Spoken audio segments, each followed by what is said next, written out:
Les amis, j'espère que vous allez tous bien. Encore une fois, on va se taper des séquences incroyables. Je suis content de vous voir, ça me fait énormément plaisir. Avant de commencer le carnage et de ramener un petit peu d'équilibre et de nuance, je t'invite à faire traditionnellement le délire. Alors j'y vais dans ma propagande. Oublie pas de liker, de commenter, de booster, etc.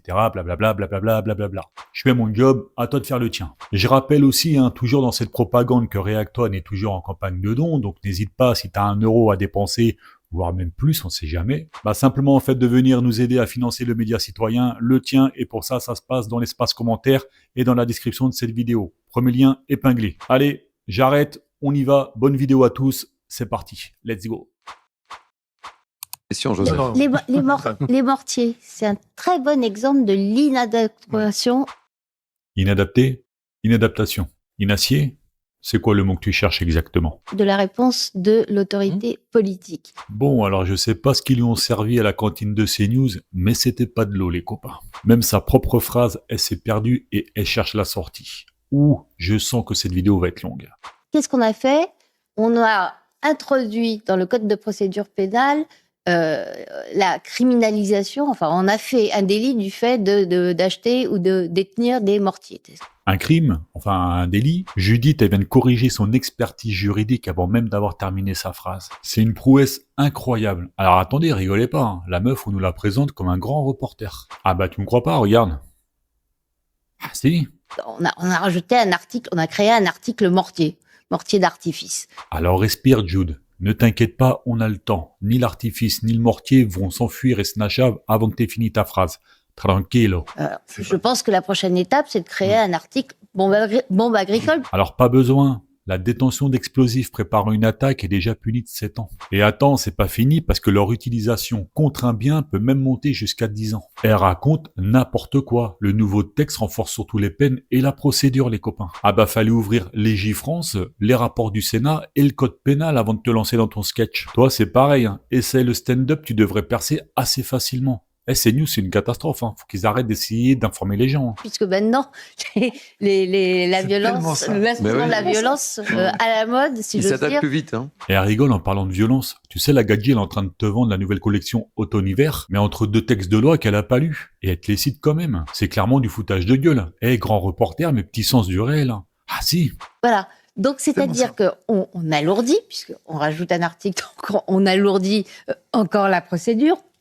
On la spécialise d'autant plus, mais on s'intéresse à l'outil et pas du tout à celui qui le tient. Bien sûr. Oui, mais la loi, elle condamne pas un tube en carton, tête de Yali. Elle condamne celui qui l'achète, celui qui le transporte et celui qui l'utilise. Et le mortier va pas tout seul comparaître au tribunal. Alors, qu'est-ce qui compte? Que ce soit une bombe à bricole ou un mortier, c'est celui qui manipule l'engin. Ça veut dire quoi? Exactement. Parce que le juger pour ses actes, c'est déjà la loi. Le juger pour son profil, c'est autre chose. On est dans un autre délire, là. Ah, et puis, je suis obligé de vous le rappeler, mais en République française, on condamne des faits, pas les fantasmes de CNews. Bon, du coup, on nous l'a présenté comme une grande reporter. La Gadji, elle confond crime et délit. Elle invente des textes de loi qui n'existent pas, un vide juridique qui n'existe pas, elle finit en Y par réclamer qu'on regarde le profil plutôt que les faits. Alors je sais pas vous les copains, mais moi je me pose la question, je sais pas ce qu'on lui a servi avant de venir sur le plateau à elle, mais son analyse là, elle s'est clairement pas fait à jeune. Faut doser. Quelquefois, vous n'avez pas des doutes. Est-ce que vous ne vous dites pas, attention, là, il faut sortir de ce blocus de Gaza? Et des doutes sur quoi? Des doutes sur le fait peut-être... Sur la famine à Gaza et sur le génocide à Gaza? Je n'ai pas de doute là-dessus. BHL, il a jamais de doute. Quand les faits dérangent Israël, c'est les faits qui doivent dégager. Alors, petit point factuel, la Cour de justice internationale n'a pas rendu son jugement définitif sur le fond. Mais le déni catégorique de BHL est contredit par la commission d'enquête indépendante de l'ONU et par 2 organisations israéliennes, B'Tselem et le Physician for Human Rights Israel. Désolé pour la prononciation, je suis pas bon en anglais. Et eux, ils ont bien conclu un génocide. Je ne pense pas qu'Israël, vous pouvez l'accuser de ce que vous voulez, Israël n'est pas coupable de génocide. Donc, comme je vous ai informé juste avant, il y a bien les 2 organisations dont je vous ai parlé qui, eux, ont bien conclu ça. Mais Bernard, il a parlé. Alors, fermez les rapports et fermez vos tronches jusqu'à 2 fois l'infini, bande d'antisémites. Une guerre où on avertit les habitants, comme on l'a fait encore aujourd'hui, de se déplacer vers une zone humanitaire plus sûre avant de bombarder un immeuble, c'est pas un génocide. En juillet 2025, l'OMS, rien que ça, et puis je vous le signe, indiquait que 88% de Gaza était déjà sous ordre d'évacuation ou en zone militarisée, et qu'il n'existait aucun endroit sûr pour se réfugier. Du coup, il va où, Bernard? Dans la Méditerranée ou chez ta daronne? Alors un ordre d'évacuation, c'est pas un permis pour bombarder les civils. Ah, on te le redit. Le génocide, il se juge sur les actes et sur l'intention de détruire un groupe, pas au préalablement parce que t'as envoyé un texto ou un DM. Ah non, non, ça se passe pas comme ça en fait. Non. Une guerre où on met 2 ans, attendez, une guerre où on met 2 ans à réduire un adversaire dans un territoire grand comme un mouchoir de poche, c'est pas un génocide. La Convention sur le génocide ne prévoit aucun délai minimum. Eh, Bernard, tu viens d'inventer la jurisprudence du chronomètre. Faut clairement doser, t'es pas bon là. Et quant à la famine, j'ai dit ça 20 fois, j'ai consacré des blocs-notes du point à cela. C'est pas Israël qui crée la famine à Gaza. LOL, Israël a imposé pendant 11 semaines un blocus total, interdisant l'entrée de nourriture, de médicaments, de carburant et de journalistes. Après ça, la famine, elle a été officiellement confirmée. Et t'es en train de nous dire que Israël n'a aucune responsabilité. Faut vraiment que t'arrêtes de prendre les gens pour des comptoirs parce que je pense qu'ils vont commencer à s'énerver. Les camions passent et c'est le Hamas qui les bloque. Une analyse de l'agence américaine qu'on appelle le USAID, portant sur 156 incidents, n'a trouvé aucune preuve de détournement par le Hamas. C'est une accusation énorme, preuve introuvable. Mais BHL y récite tranquillement, avec une assurance, les copains, tellement fascinante malgré les résultats. J'avoue, le mec a un talent. Ah bah on comprend pourquoi le diable l'a recruté, lui. Ou c'est les ONG qui ne veulent pas les distribuer. Ou c'est l'ONU. Alors non, les ONG refusent pas de nourrir Gaza. Au contraire, elles dénoncent des autorisations bloquées, des routes imposées impraticables et puis des distributions devenues plus que mortelles. Là, le Gadjo, il ment même plus par omission, il est carrément en train d'inverser les responsabilités. On est à un niveau tel, les copains, que même le diable est choqué par le talent du mec qui l'a recruté. C'est fort, hein. Je peux comprendre d'ailleurs que les routes ne sont pas sûres, que les conditions ne sont pas bonnes pour distribuer cette aide. Alors là, il reconnaît que les routes ne sont pas sûres, mais il innocente l'armée qui contrôle les accès, impose les déplacements et bombarde le territoire. Avec BHL, c'est très simple, les copains. D'accord? C'est que tout le monde est responsable, sauf Israël. Alors là, c'est même pas du patriotisme, hein. C'est plus du nationalisme non plus, c'est même plus du fanatisme. C'est carrément autre chose. Et Israël n'est pas responsable de la famine à Gaza. Donc je résume, face à la famine confirmée, au rapport américain et israélien, et à la commission de l'ONU concluant sur le génocide, BHL, il doute pas, il enquête pas, il réfléchit pas. Lui, il absout directement. Là, les copains, la séquence, elle est clairement incroyable. Vous avez pas un BHL dit philosophe qui vient analyser des faits. C'est carrément l'avocat du diable venu défendre une Israël coupable en face d'une chaîne BFM qui a tout simplement oublié d'inviter l'accusation. Ah bah bravo les artistes. La prochaine fois, appelez-nous à React One. On va venir faire le job que vous n'avez pas fait. Je voudrais quand même pointer du doigt la responsabilité quand même de la gauche. La forêt, elle est en train de brûler. La Gadji a déjà le doigt sur le coupable. La gauche. Au RN, même la fumée est sur le gauchisme. Parce que vous voyez, nous avons déposé aussi un certain nombre d'amendements. Nous souhaitions proposer un crédit d'impôt pour encourager le débroussaillement, parce que aussi ce qui fait que les incendies se propagent avec une grande rapidité, c'est cette herbe qui est sèche. Cet amendement a été refusé par la gauche. Alors ça, par contre, c'est complètement faux. Alors je suis obligé de te le dire, après recherche, l'amendement a été déposé par une socialiste. Et il a été adopté par 104 voix contre 33, avec 30 socialistes et 13 écologistes pour. Aucun vote de gauche contre. Alors je sais pas d'où tu nous sors ça, mais c'est clairement factuellement faux. Et ça nous indique surtout quelque chose d'énorme, les copains. Bah ça veut dire simplement que elle, le jour du vote, elle était pas du tout à l'Assemblée. Bah sinon elle le saurait, et elle n'aurait pas menti. Nous avons aussi, nous sommes indignés quand la gauche dépose des recours, par exemple, pour détruire les réserves d'eau, comme ça a été le cas récemment en Charente-Maritime, alors qu'on a besoin de ces réserves d'eau à proximité qui peuvent être utilisées par les agriculteurs. Elle oublie juste de préciser qu'il s'agissait de réserves destinées à l'irrigation de 850 hectares, exploitées sans autorisation valable, avec prélèvements illégaux dans la nappe. C'est pas la gauche qui détruit les citernes des pompiers, non. C'est la justice qui fait qu'appliquer les lois, en fait. Et nous nous indignons aussi de ce fanatisme écologique qui fait, par exemple, que les camions de pompiers doivent faire le plein d'AD Blue. En fait, cette espèce de carburant additionnel qui aujourd'hui fait que les camions de pompiers, eh bien, doivent s'arrêter, faire des pauses pour aller faire le plein d'AD Blue au lieu de lutter contre les feux. Alors là, attention, elle pointe un véritable problème, les copains. L'AdBlue, là, dont on est en train de parler. bah ça peut brider ou immobiliser certains véhicules. Ça c'est vrai. Mais la Blue Edwige, c'est pas un carburant ni un militant planqué sous le capot. C'est un système anti-pollution adapté au secours. Alors une dérogation opérationnelle, oui clairement, c'est clair, pas de souci. Par contre, le procès en fanatisme, faut doser Edwige. Oui, fanatisme écologique. Oui, parce qu'en fait, vous voyez, ce sont des gens qui disent qu'ils défendent l'écologie, alors qu'en fait, ils sont responsables de l'embrasement, de l'inflammation de nos forêts. Accuser les écolos d'embraser la forêt, c'est complètement con comme raisonnement. Ah bah c'est comme si t'accusais l'alarme d'avoir déclenché l'incendie. Tu vois un peu le délire? Diaz, hein, s'il te plaît, faut quand même monter le niveau. T'es député. T'es pas censé avoir le même cerveau que tes électeurs. Si t'avais bossé ton sujet, tu savais que Météo France, par exemple, explique à tout le monde, et ils ne font que ça d'ailleurs, que le réchauffement climatique, bah, il assèche la végétation, aggrave les risques, et surtout, bah, fait durer la saison des feux. En gros, il la rallonge. Ça n'a rien à voir avec la gauche. Donc je veux dénoncer leur double discours, si vous voulez. Ils ont voté contre récemment la loi en fait qui permettait l'augmentation des moyens de la sécurité civile. Mais C'était quand ils même proposent 800 aussi millions tout un tas d'euros. de Ils ont voté propositions contre. pour sauver le climat ou en tout cas essayer de préserver la planète. Mais moi j'ai pas face auquel l'impression. vous vous opposez aussi. Non, c'est faux. Enfin, pardon. Enfin, à quel moment les écologistes, on peut dire qu'ils sauvent le climat? Je veux dire, ils sont contre le nucléaire, ils sont contre nos amendements sur le débroussaillement. Alors oui, le nucléaire, il peut aider à décarboner, ça bien évidemment. Par contre, c'est pas une carte magique qui dispense de parler de transport, de logement, d'industrie ou d'agriculture. Au RN, la politique climatique, ça tient sur un post-it, les copains, je dois quand même vous le dire. Une fois qu'ils ont dit nucléaire, ça y est, fermez les rideaux, merci, au revoir, il n'y a plus rien à attendre d'eux. Ils sont Mais contre quand vous les votez réserves contre de les zones à faible substitution, émission, donc, c'est pas favorable au climat. Les zones à faible émission, ce sont surtout, donc là on parle des automobilistes, ce sont surtout des zones à forte exclusion Mais quand vous qui dites vont éco-service pénaliser les automobilistes. Et voilà l'esquive. On lui parle du climat, elle répond automobiliste. Alors le dicton en temps normal, c'est que tous les chemins mènent à Rome. Par contre, au RN, même en pleine forêt, le leur, c'est que tous les chemins mènent au diesel. Edwige, le fanatisme, je te le redis encore une fois, c'est pas d'écouter les scientifiques. C'est de regarder la forêt brûler et de continuer à accuser l'alarme incendie. Alors s'il te plaît, remets-toi au travail, action et au charbon. Sur Mélenchon, vous dites on est les deux faces d'une même pièce. C'est à la fois très juste et très faux. Si vous me permettez, je continue et je vous rendrai la parole après. Vous avez raison sur un point fondamental.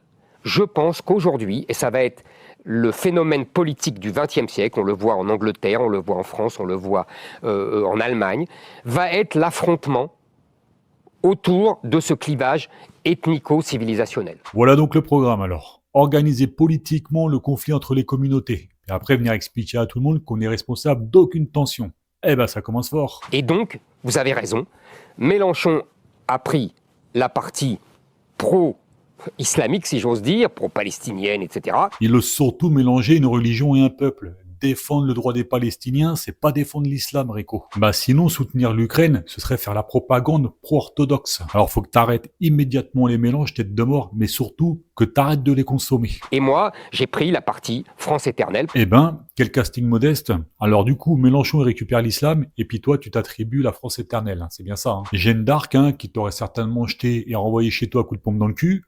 De Gaulle et puis les clés du Panthéon. Le Narvalo, il est pas en train de débattre, il est en train de se délivrer lui-même le brevet du bon français. Il faut doser, cousin. Parce que, excusez-moi, moi, le peuple français m'a accueilli, je l'aime, et je veux le défendre contre ses ennemis. Voilà, c'est la mission que je me suis donnée par d'abord souvenir de mes parents, de mes grands-parents qui ont aimé la France de façon folle. Vous comprenez le sens dans lequel je l'emploie. Son histoire à lui serait une preuve d'amour pour la France, mais par contre celle des suivants après lui, bah c'est une menace clairement. L'accueil était donc formidable, hein, formidable, jusqu'au moment où il en a personnellement bénéficié. Après, non.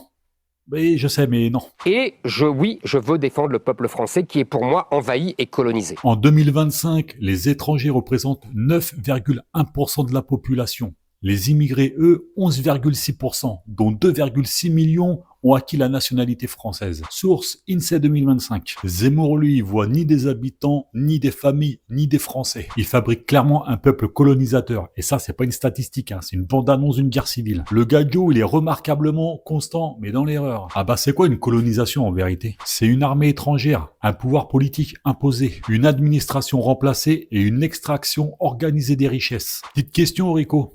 Elle est où l'armée? Il est où le gouverneur? Il est où le drapeau étranger sur l'Élysée?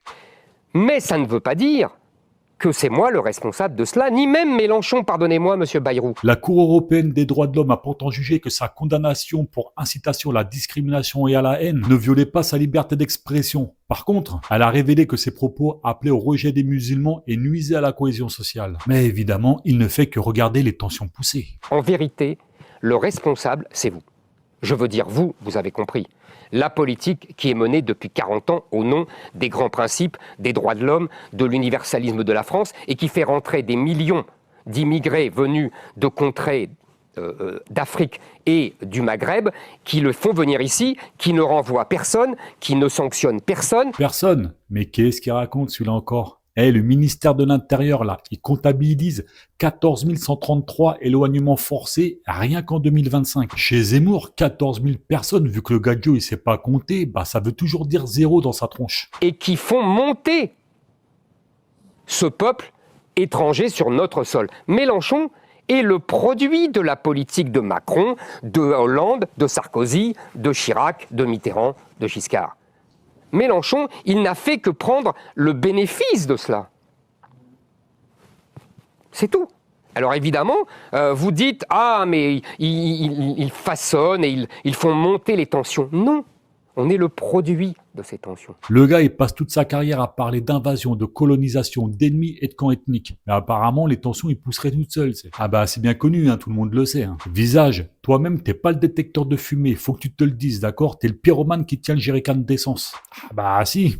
Et la politique, vous savez très bien, c'est l'affrontement autour d'un clivage qui résume l'époque. Au XIXe siècle, c'était la question sociale, la question ouvrière. Au XVIIIe siècle, c'était la question du pouvoir, du roi, de la liberté, etc. Tout ça, vous le savez aussi bien que moi. Aujourd'hui, oui, je pense que la question est celle de l'identité et de la civilisation. Zemmour, il vient de placer l'identité matin, midi et soir. Puis après, il vient sur tous les plateaux expliquer que l'identité sera le sujet du siècle. Zemmour, il prédit pas une guerre de civilisation, les copains. Carrément pas. Il en écrit directement le scénario. Il distribue les rôles, tu sais. Il désigne l'ennemi. Et puis, il s'attribue la France éternelle. Par contre, il jure qu'il n'est pas le producteur. Sauf que Rico, t'as oublié quelque chose. Ton nom, il est écrit en gros sur le générique en tant que producteur exécutif. Faut doser, tonton. La supercherie, elle commence gravos à se voir, là. Voilà, les amis, j'espère que vous avez kiffé cette vidéo. J'espère que vous avez apprécié les séquences et la nuance des réponses. Pour moi, c'est toujours un grand plaisir de travailler, de faire ces recherches. Parce que c'est pour ça aussi que vous financez React One. Donc, je dois faire mon job et je dois bien le faire. Donc, j'espère que le résultat est à la hauteur de vos attentes. En tout cas, je me défonce corps et âme pour vous l'apporter. Je pourrais faire plus, vous savez, je ferai plus. Pour l'instant, on est limité. C'est pour ça que je rappelle à tout le monde qu'à partir de 1 euro, vous pouvez nous aider à financer le média pour qu'on devienne une vraie structure avec un vrai lieu, une vraie équipe et tout ce qui va autour. Pour ça, c'est très simple. Premier lien épinglé en commentaire. Alors, je rappelle 2-3 petites choses quand même très rapidement, les copains, parce que peut-être que certains d'entre vous ne savent pas. React One, c'est une association. Vous pouvez y adhérer, les amis, d'accord ? On fait de la formation politique et on a plein de choses à vous offrir. Pour ça, tu vas dans la description et tu cliques sur le lien. Tout est bien organisé, d'accord ? C'est pas que ça, c'est aussi un média participatif citoyen. Donc, s'il y a n'importe quel sujet que tu veux discuter en one-one avec moi, tu le fais et on monte des émissions. Pour ça, tu te rends sur l'adresse mail reactoneoff@gmail.com. Tu en fais ta demande et bien sûr, on te répond. Attends, c'est pas fini. Oui, on a plein de choses à offrir, nous. Tu peux aussi poser tes questions dans la FAQ. La FAQ, c'est la foire aux questions qu'on pose sur l'onglet de la chaîne chaque premier du mois. Une fois que tu as posé ta question, on récupère ça entre le 15 et le 20 et puis nous, on fait derrière une vidéo qui peut répondre à l'ensemble de tes questions, de tes interrogations, bref, tout ce que tu as envie de poser comme délire. Attends, c'est toujours pas fini. React One nous propose aussi des projets annexes, culturels, musicaux et tout ce qui s'ensuit. Donc, si tu as envie d'avoir un petit peu plus que React One, t'hésites pas à en faire la demande. Pareil. Attends, c'est pas fini. On a aussi une boutique en ligne si tu veux des t-shirts React One, des casquettes React One, des sacs à dos, des cendriers, des verres, bref, tout ce que tu veux, des tapis de souris. Pareil, tu te rends aussi dans la boutique en ligne et tu peux avoir accès à tout ça. Alors tu vas me dire, ouais Jérôme, tu me casses les couilles avec tout ça, on s'en bat les couilles, nous ce qu'on veut c'est de la politique. Oui, mais il faut que tu comprennes que nous, on est une structure officielle. Il faut qu'on tourne, c'est-à-dire il faut qu'on monte une équipe, il faut qu'on monte un lieu, il faut qu'on monte tout ça. Ça veut dire que forcément, le projet qui est le nôtre, il faut qu'il y ait un modèle économique. Et plutôt que de dépendre des milliardaires, des millionnaires, etc., ou des pubs, des GAFAM et tout, déjà on s'en sert, ça nous pose un petit peu problème, mais on le fait quand même, mais bon, On est obligé quand même, hein, tu vois, on va pas se mentir. Sinon, on n'arrive pas jusqu'à toi. Eh ben, on essaye de passer par une espèce d'économie parallèle citoyenne. C'est pour ça que chaque produit et chaque projet annexe, c'est nous qui le faisons. D'accord? Et du coup, ça arrive directement à toi, du producteur au consommateur. Donc, n'hésite pas à sauter sur tout ça. Allez, cette fois-ci, je m'arrête parce que je vais pas te dire tout ce qu'on propose parce que sinon, j'ai pas fini et la vidéo, elle durerait des heures. Tout ça est disponible en description dans cette vidéo. Et puis, pour chacune de tes questions, on te le redit, tu peux nous en faire la demande. On te répond directement et en toute transparence. Cette fois-ci, je m'arrête réellement. Je vous dis tout ça bientôt dans une prochaine vidéo. Faites attention à vous. Restez à gauche, c'est important. Et moi, je vous embrasse. C'était Jérôme pour React One. On tient le pavé de la gauche. Coach Warrior. Salut à tous.